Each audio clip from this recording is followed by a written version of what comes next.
Ethan Walker had spent most of high school blending into the background. He was quiet, kept to himself, and tried his best to stay out of trouble. But trouble had a name: Madison Reed. Madison wasn't just popular. She ruled Westwood High. Beautiful, wealthy, and ruthless, she had a way of making people feel small. And for some reason, Ethan was one of her favorite targets. "Hey, Walker," she'd smirk as she passed him in the hallway, knocking books out of his hands or making some sarcastic comment about his old sneakers. He never fought back, not because he was weak, but because he didn't see the point. He had one goal: survive high school and get out. But everything changed on a cold Friday afternoon. Ethan was walking home when he heard something behind him shouting. The sound of fists hitting flesh. He turned the corner and saw a group of guys from school, known for picking fights, surrounding a freshman against the wall. The kid was small, trembling, and clearly outnumbered. Ethan could have walked away.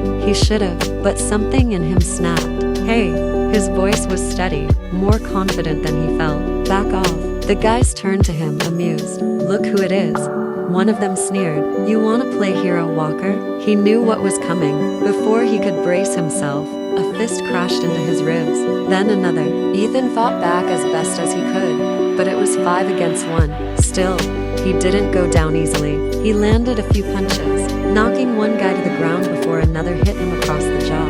By the time they left him, Ethan was barely standing, his face bruised, his lip bleeding. The freshman ran off, but someone else had been watching.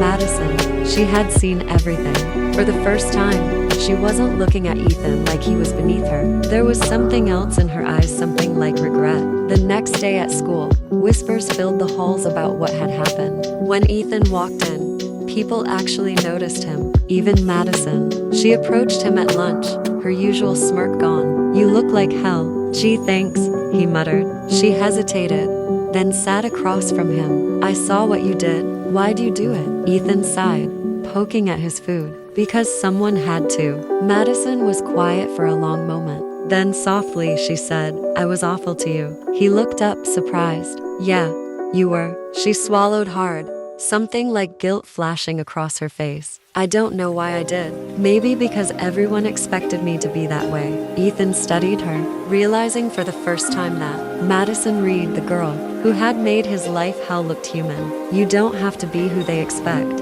he said. For the first time, Madison smiled, really smiled, and Ethan knew somehow that everything was about to change.